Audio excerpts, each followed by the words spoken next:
Part 2 of the courage to connect. So I want you guys to visualize something for me.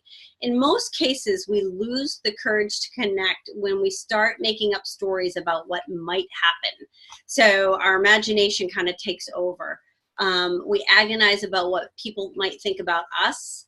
And I want you to realize that visualization is really important. Major athletes and Olympians, anybody that is in any professional sport or play or things like that, actually visualize themselves succeeding in what they're doing. They watch themselves in their mind successfully having something, having the outcome come out the way they want it. So I want you guys to do the exact same thing. So in other words, instead of telling yourself a story about something that may or may not happen, I want you to tell yourself a story with a happy ending on the end. One of the things I made the girls do the first time I did the Step It Up program is you needed to write a little mantra to yourself, like, I am a professional businesswoman who will succeed, and say it to yourself 5 times a day. And one of my girls, another Patty on my team, was in the bathroom. She works for the US Postal Service, and she was in the bathroom looking at the mirror and telling herself, I am a professional businesswoman, and blah, blah, blah. And somebody came into the bathroom and they were laughing at her, and she was like, oh, well, I am. So I thought that was really cute. So what I want you guys to do is I want you guys to visualize how the conversation will or could end up if you wanted it to. Like knowing what your end result is that you're looking for when you're making these phone calls. So we're going to create a little new story to replace some of those old negative stories that we tell ourselves when preparing ourselves to make contacts. For example, instead of anticipating a negative outcome on a call, you could tell yourself, when I make 3 calls today, they will go well. Someone will say, gosh, I have been thinking about Pampered Chef ever since you mentioned that to me at Sandy's show. So you were thinking in your head, somebody that I'm going to contact today really could use this. Whether it's the host, they could use hosting, or they could use the business income. Or if they can't use either of those, they're going to have a great referral for me, because we're going to remember to ask for referrals. So I want you to take a second and I want you to write down a happy ending to this negative statement. I doubt she'll schedule a show. So now you have to rewrite that sentence. I doubt she'll schedule a show into something positive.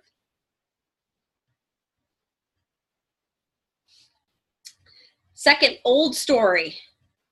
If I call one more time, she's going to think I'm pushy. I see some smiles. Trust us, everybody has these thoughts. That's why they're in the book. Third scenario, she'll probably think I'm crazy. I just started talking to her while we were waiting in line.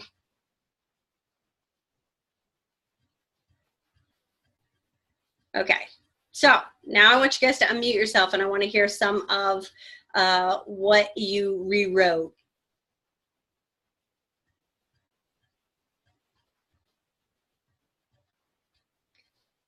Come on, girls. She'll book it and thank me. Oh, there you go. She'll book it and thank me. Excellent.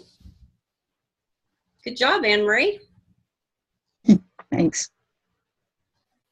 Okay, anybody else have some others? Sorry, I was finishing writing. That's okay. If I call one more time, she'll think I'm pushy. Mm-hmm. Generally, if I call one more time, she will book this time. Yes, very good. Okay, anybody else have one?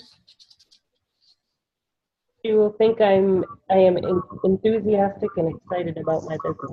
I love that one. That's exactly, that was very similar to the one I was just going to share. So very good, very good. So I'm just going to share a couple off-the-cuff stories quickly for you. So I doubt she'll schedule a show. If you actually sat down and wrote down how much you earn on one show, income-wise, on an average of let's say a $650 show in April, and then you write down exactly how much your hostess earns on a $650 show in April. All the half-price cookware and all that stuff. You get 2 pieces of cookware for free or at 60% off when you get over $650, and then you get free and half price and discounted products, all of that. They end up with more than you. So they're not doing you a favor by you hosting a show. You're doing them a favor. You're filling their kitchen with amazing tools, some of which have lifetime warranties on them.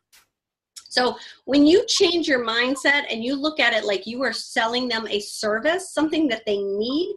I mean, if your car had bald tires, wouldn't you expect a car dealership or a tire place to share about their best tires on the market? You may not be able to afford the best tires on the market, but wouldn't you want them to tell you about them anyway? So you have the option of knowing what you need. People need fast solutions for getting in and out of the kitchen on busy softball nights or baseball nights. We have the solution with 29-minute to dinner shows. We can teach all their friends how to do power cooking. You have a solution for them. So when you actually believe that, you can portray that when you're in a conversation and your excitement will come across. I like the one, if I say it one more time, she's going to think I'm pushy. Everybody, I got a couple smiles out of you. We have all thought that before. I just want to tell you some quick stories just so that you'll put this in the back of the mind when you're calling a lady for the 4th time that has not called you back, okay? I've had hostesses where I've called and called and called and just have not heard from them. And then one lady I finally called and I said, look, Kristen, I think we're going to have to reschedule. Obviously, this isn't a good time from you. I haven't been able to connect with you on Facebook or email or texting. Just contact me when your schedule lightens up. But I'm assuming that we're off for our show next Friday. I got a call back within 15 minutes. Oh my God, I am so sorry I didn't get back to you. My life is so busy. I have 12 people coming already. You can't cancel that date. So people are busy. Give them the benefit of the doubt. And you're not being pushy. This is your job. In the 10 years that I've been doing Pampered Chef, I don't think I've had anybody pick up the phone and call me to book a show. Now, when I've picked up the phone and called people and asked them if they'd do a show, I've gotten tons of people that would say yes. But why didn't they call me? Good question. And here's my last quick example to that. I went into the bookstore in Concord at Christmas time. I met the girl behind the cashier. I did an out and about. We'll teach you about that. I handed her my contact information. I got her contact information back, name and email and phone number. I told her I'd send her the upcoming specials. She had said that she loved Pampered Chef. Her mom loved Pampered Chef. I said, well, I'll send you the specials. When you see something you like, you just give me a shout. And then I went home. I was really busy. It was Christmas shopping time. I didn't email her that night, and I didn't email her the second night. Now, she had a mini brochure with all my contact information on it. When I finally emailed her the 3rd day, she replied within 10 seconds and said, oh my God, I've been waiting for you to contact me. I can't wait to book a show. I want to do a December show. Now, why didn't she contact me? I don't know, but they won't contact you. It is your job as a consultant to contact them. So just know that in the back of their mind, they're not going to call you. Don't have that thought that, oh, they'll call me if they want to have a show. No, they won't. They never will. But if you call them, they might go, yeah, I think I will. Or let me talk to my friends and get back to me. So if they say that, get back to them. Okay. So I think it's important that you have that. So here's some statistics that just blew me away the first time I heard this. Okay, it's on another sheet. Hold on.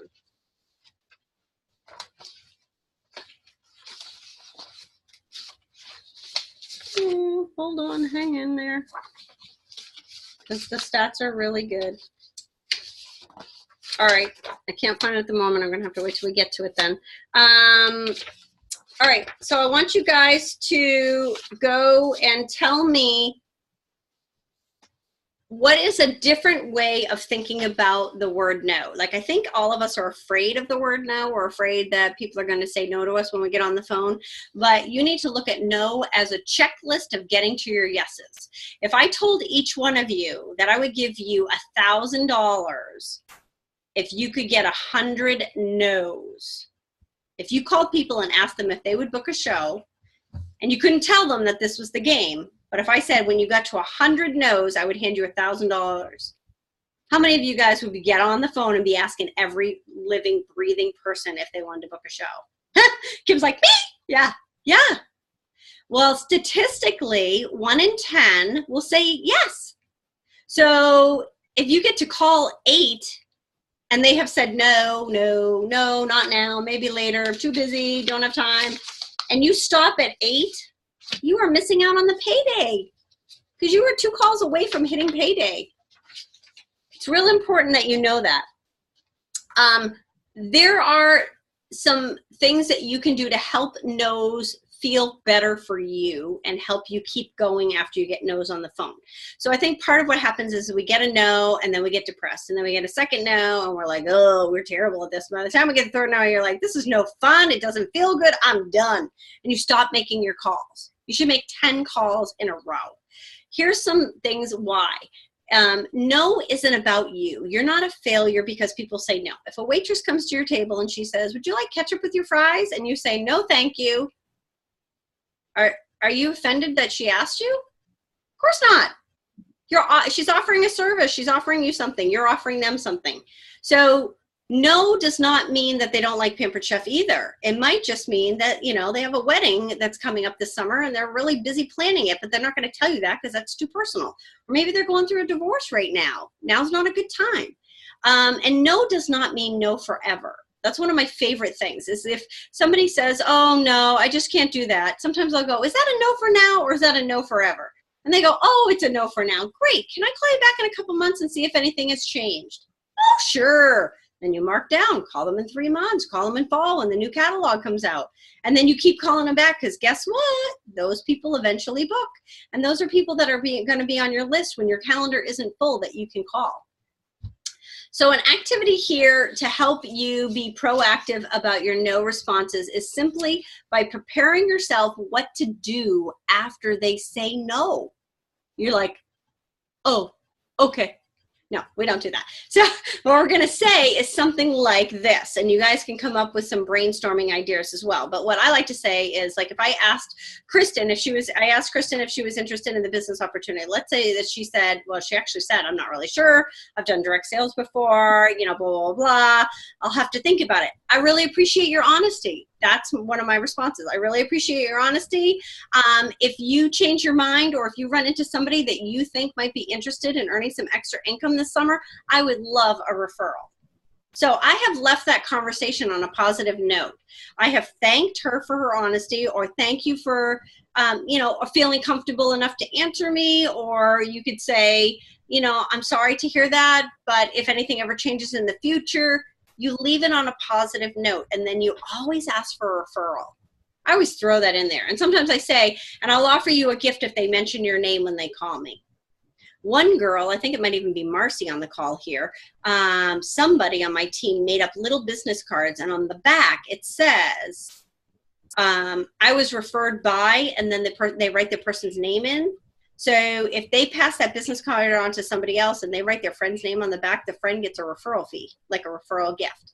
I was like, oh, that's a great idea, because people will keep the cards to give them out as referrals. So can you guys think of any other things that you can say at the end of a conversation? Like if you tried to book a show and they said that they weren't interested in a show, what might you be able to say to leave on a positive note?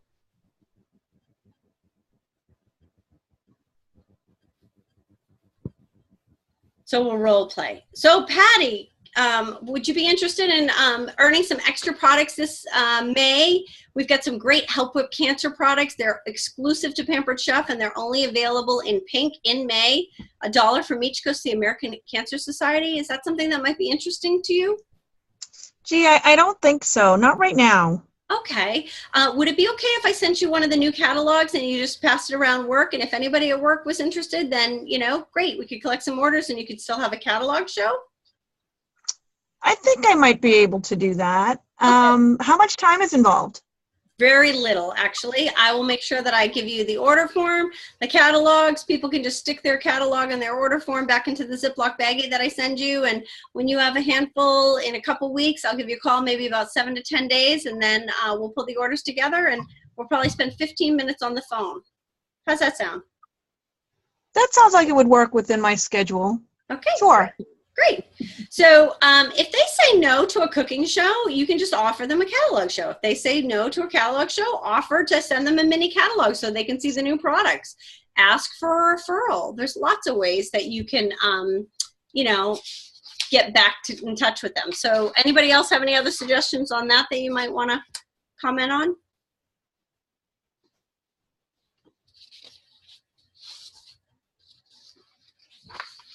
All right.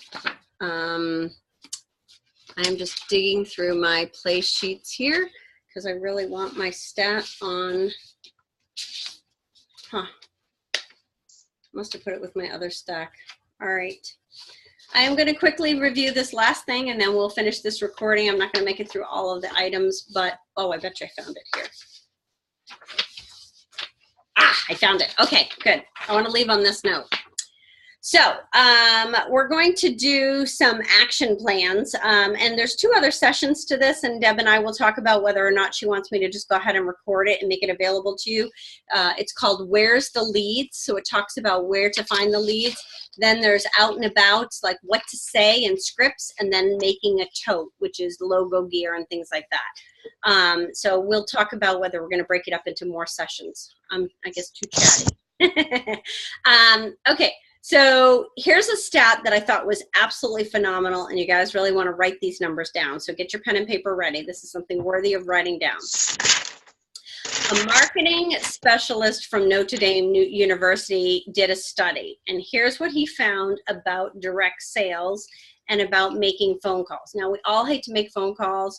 I mean, I ranked number 10 last month in all of Pampered Chef for sales, and I hate making phone calls. So just so you know, whether you're a brand new consultant or a seasoned consultant, we all pretty much feel the same way. It's just the more you do it, the less it bothers you.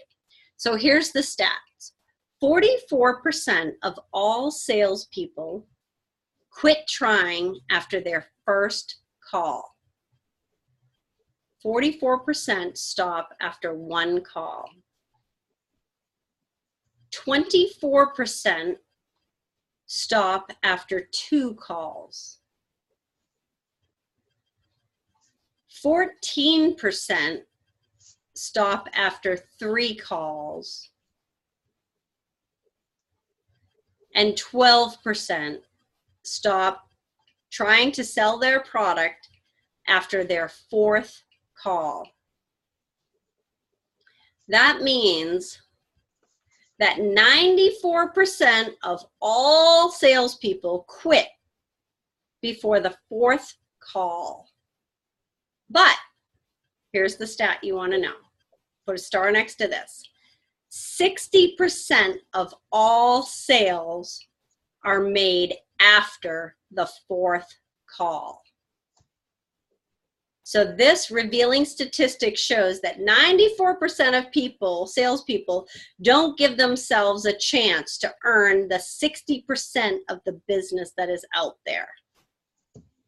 That is why those people who are successful in direct sales or Pampered Chef are the people like me that simply just will not quit. It's not easy. I'm not good. My team has watched me make calls, customer care calls. I was like all stuttering and terrible on the phone. There is no magic. You don't have to be smooth on the phone. You get better with time, but I didn't start out smooth. Kim was around 2 years ago. She watched me do some of those calls, and I was terrible. But guess what? Terrible gets better the more you do it. And I just didn't give up after call 4. I went to call 10. And you know what? Sometimes I made 10 calls and never booked a show. But I will tell you about one fun statistic. I tend to try to lead by example. So before I was teaching my team on how to make customer care calls and how to make follow-up calls with past hostesses and customers, I figured I better do it myself. So a couple years ago, I went through my 2 recent shows and I found some people that I had starred that I thought would be really good at the business. But when I asked them at the show, they were not interested. They said no to me. So then I made a follow-up phone call. My very first follow-up phone call was a girl named Shelley Woods. And when I called her, I said, gosh, Shelley, I'm just calling you because when I met you at the show the other day, you just seem like the type of person that would be really good at Pampered Chef. And she said, funny that you say that. I used to be a consultant a long time ago. And I said, oh my gosh, this month is half price kit enhancement. I mean, get half price kit credit. You can jump into Pampered Chef and only pay half for your kit. And she said, oh my gosh, 7 years ago, that's when I started, when it was half price. Tell me more. I ended up signing her on the phone that very first phone call. I was like, my jaw was dropped open, but I was like, okay, so these phone calls definitely work. She never would have called me. If I hadn't called her, she wouldn't have joined my team. Now, I was able to help her, and she was able to do a really good job on our team for the time her husband's military and they moved. But, you know, she was on my team for like 9 months before she moved, and she thought she was only going to stay for 30 days. Get the kit, get the product, you know, that's what we all thought. So I just want to encourage you to go beyond call 4. So now you're going to make an action plan, okay? Then we're going to end our call. So you need to decide what you're going to do between now and our next call for homework, okay? The first person that calls me and tells me that they have taken the course Prospecting, Finding Business Everywhere Online, and if you've taken it, you need to retake it. It's not very long. Finding Business Everywhere Online, and then makes 3 calls right after that, and you document who the calls were to, giving me name and numbers. You'll receive a special prize, and it can be from Debbie's team as well, doesn't matter. If you're at my team meetings, you'll get your prize when you come. You guys could be a champion when you're using that play sheet. If you fill out all the little things on the play sheet, that would be a champion. That would definitely warrant a special little treat. But now I want you guys to make a decision about what you learned from this session. I want to hear some feedback from you, so you can all unmute yourself. Of everything that I shared with you tonight, I want to hear a couple of the nuggets that you were like, oh, that was really good. I'm really glad I learned that. And then one thing that you're going to do between now and next week that is going to be different than what you would have done before. What are you going to implement? I have to make 10 calls, Kim says. Excellent. I have to get on the phone, period. Got to get on the phone. Yep, it's not that hard, but get 10 or 12 numbers, because you're probably going to get a lot of answering machines. So 10 calls, if you get 5 answering machines, that's only 5 calls you've made. You got to talk to 10 live people. So get a list of 20 names or better to call so that you're sitting down calling them all at once. All right, who else do we have? Anne Marie, what did you learn from this that you thought was really good?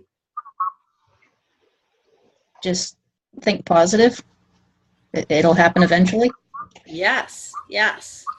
Think of the end result as being positive. Exactly. Okay. Who else do we have? Positive self-talk. That's right. Oh, here's one. I think this was Zig Ziglar that said this. You need to talk to yourself, not listen to yourself. Because when you listen to yourself, it's negative. When you talk to yourself, it's positive. Oh, it was an Olympian that said that. He was a runner, a famous runner, and he had broken all kinds of world records. And he said, I don't listen to myself. I just keep telling myself, you can make it to that next corner. You can make it around that next corner. Okay, you can make it up that next hill. Come on, you can do it. So he talked to himself. He didn't listen to himself. Very good. Okay, how about Patty or Kristen? Something you got from this training and then something you want to implement. Well, we're not alone in the boat. Like you said, we all don't like to make the phone calls, but to just believe in yourself and to know that behind every no, there is a yes. Yes, the yeses are out there. There's a play sheet called 100 No's, and after every 10 no's, you give yourself a little reward. And then when you get to 100 no's, you actually give yourself like a massage or something great. You really give a big reward to yourself. So it's kind of a game sheet so that you're like, okay, it's a positive. I got another no because I'm closer to my next yes. Kristen, how about you? What came from this that was good? the statistic about 60% of sales come after the fourth phone call, it really does show that persistence will pay off. So definitely I'm going to, try to be more persistent as I start so that hopefully I'll keep going with that. Yes. Very good. Very good. I don't know if Marcy got back on or not. I didn't see her on here, I don't think. I see Michelle. Michelle, can you talk or can you type a comment? I don't know if you got to see the first half of this, but if not, that's fine. Hi, sorry, I just got on. I had an issue with my son earlier. That's okay. That's okay. It's recorded. I recorded it in 2 sections, so I'll get them posted and you'll be able to watch the beginning part of that, okay? Awesome. Okay, great. Okay, so for those that this is your first Step It Up business, I just want to know if you had, I wished I had known, or what I would do differently this time for those who have been in the business a little bit longer. So for those of you who have ever been in Step It Up, if you want to share something like that, like I wished somebody had told me. Like for me personally, I love it. Like Kristen came to one of my shows and it was not a great show of mine. And I was really kind of glad, like sometimes you come to a show and you have this fabulous show. And one time I had 8 bookings at my show and I had a new consultant with me and she was like, wow, I'm like, that is not normal. You don't get 8 bookings from one show typically. And I had a recruit lead and I had a huge fundraiser and it was like, oh, I was like, no. So like Kristen came to a show the other day and Patty had one of these shows too, where, it had very few people. I left there with low sales. I didn't have any bookings. It was just one of those. Well, the show closed over $700. I ended up with 2 bookings. You know what I mean? Like you got to know that you could have 3 people at a show and still have $1,000 show. I've had a 3-person $1,000 show before. I've had 20 people in a room and had very low sales for 20 people. So just keep going. It's an average of a month, and then it's an average of 2 months together. You can have 1 person at a show and get a recruit. Kim, you're the example. Yes. Yes. Michelle said that her volume just went out. Did anybody else having any problems? No. No one else. So Kim was the only person that showed up to a show that one of my other consultants did. Everybody else that said they were coming never showed. And my girlfriend was like, oh, do I go? And I say, you never cancel a show ever. If there is somebody there and your hostess is there, you're going to go and have a nice intimate show. And Kim ended up recruiting. So 2 years later, she's still on my team. I'm so glad that my other consultant, who is no longer on my team, didn't give up. She went to And that host was the only one at my launch show. Yeah. So, those things happen. Okay, great. So next week will be a Monday. I think Deb's going to be leading that one. I will get both of these Zoom things posted up to a YouTube, and then I'll copy the link onto the team pages so you guys can watch them, okay? Thanks for participating. I want you guys to email your director your 1 action point this week. What is the one thing that you're going to do? Remember, we talked about 3 contacts a day, 2 shows a week, 1 recruit a month. So maybe it's the 3 contacts a day. Maybe you're going to make phone calls every Monday. Maybe you're going to call potential bookings, or maybe you're going to call part of your list of 100, which we didn't even get to, but I will post what's called a Frank list, F-R-A-N-K, and it's an extended list of people that you should be adding to your list of 100. And I'll probably record the other 2 sections, okay? All right. Thanks, guys. Thank you.